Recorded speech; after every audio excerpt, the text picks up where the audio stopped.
Hello, I am Teresa Ramirez, and I am the mother of Robert. With me, I have my son Guillermo, my niece Veronica, my daughter Natalie, and my grandson Jonathan. And we are here today for Robert, and to let everybody know that Robert was loved by his family, and that we are not willing to ignore it on how he died. We are very concerned because we saw how Robert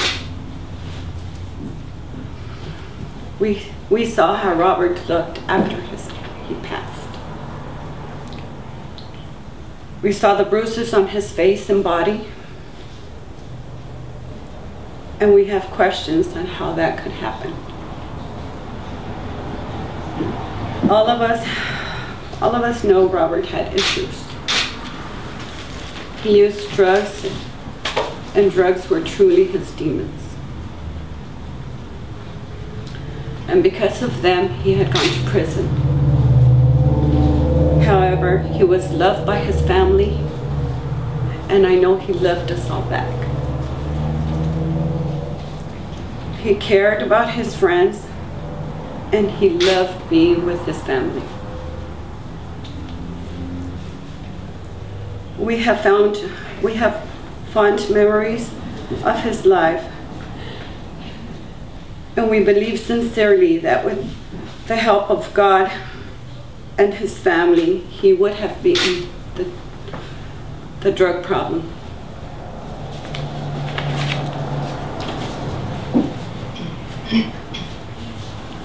It is easy to discount the lives of those who have issues like Robert.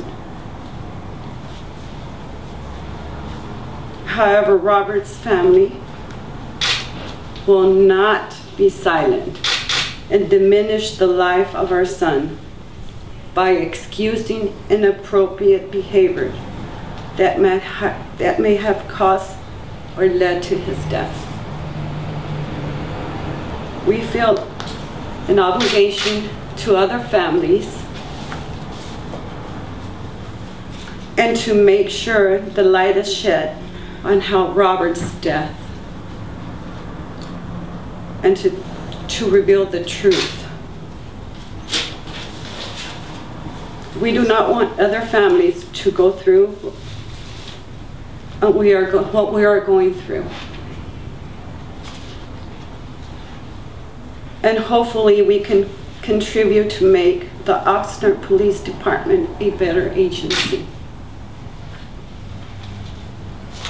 We are thankful that Ron and the investigators he works with are taking Robert's case.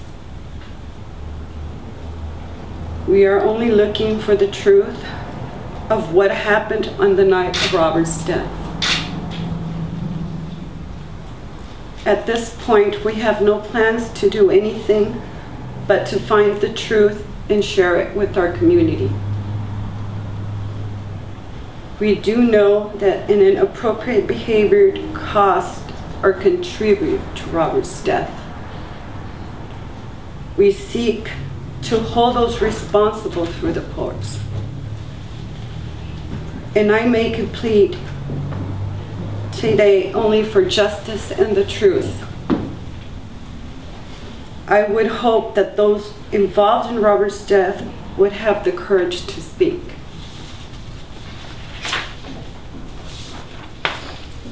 To speak the truth about their actions and the actions of their fellow officers.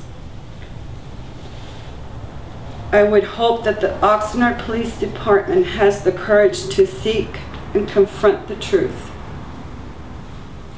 And if inappropriate behavior of the officers is found to be truth, that appropriate discipline of those officers be taken. A community cannot put his faith and the trust in the police and force that hides or covers up the inappropriate behavior of their officers. And we hope that one day we can trust we can trust the Oxnard Police Department again. Thank you all. Ma'am, can you tell us when was the first time you saw your son after the incident and how he looked? He looked very beat up. His faces were very, very covered with blows to the head. That's how I saw my son for the last time. Did anyone at the scene of what happened take any kind of video or record pictures or recorded anything? I'm sure Ron and his investigators can answer that. Now, were any of you guys there that night? Not at the scene, no. Who called? Can you tell us, was he at a friend's house? He was at a friend's house. And one of those friends called 911? I have no clue. The police, talking to them, describe the incident as your son basically being out of control and that they had to do what they did to subdue him. Obviously, we know you talked about his drugs, his demons. Was he ever out of control when he would take drugs? No, but I am seeking the truth. And you say he was in prison once before. What was that for? Drug problems. And do you know what year that was, or was it recent? I don't remember the year exactly. Was he pronounced dead at St. John's or CMH? Yes. He was pronounced dead at the hospital. That's where they pronounced him. County hospital? But we believe he died at the scene based on... Which hospital? St. John's. St. John's. But he St. John's. There was talk about audio or video. Whose? Our investigators have collected audio and videotape in this case. From witnesses. From witnesses. Maybe we can talk to you afterwards. Yeah. You know, when did you realize or believe that maybe something wasn't right, that something was wrong? And tell us how you came to that conclusion and how you decided to do what you're doing now, seek an attorney, that sort of thing. By looking at my son's body and all the blows he had in his face. Can you point to where they were? You're all getting, those who wanted them, getting pictures of the face. This was at the hospital that you saw him, that we're talking about, when you saw his... No, I saw him after he was dead. Do you still live in the area? Yes, I do. Is it near L Street? Or is it not? I don't live on L Street. But not far, but in Oxnard. Yes. So the area that the incident happened is where he was at a friend's house. He didn't run to this location? No, That's where he was. Did you talk to the people he was hanging out with that day? What did Have not. We have. Describe for us, ma'am, I mean, when we talk about someone using drugs, that's one side to him, but tell us who your son was, and you're obviously, I mean, losing a child is horrible, so kind of tell us who he was and tell us how he'll be missed. My son was a very, very wonderful person.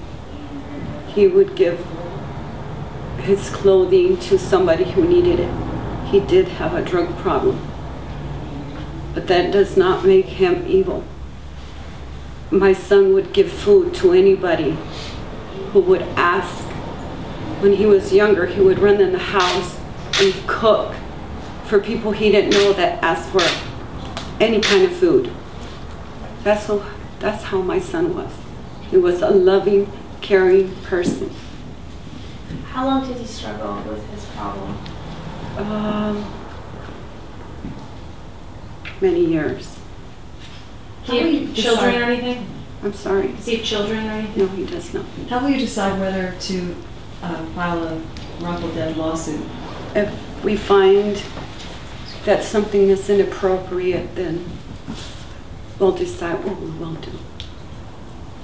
Have you viewed any of this video that exists of his right now? I've shared no evidence of the investigation with the family. Do you ever want to see it? Not for the moment, no. I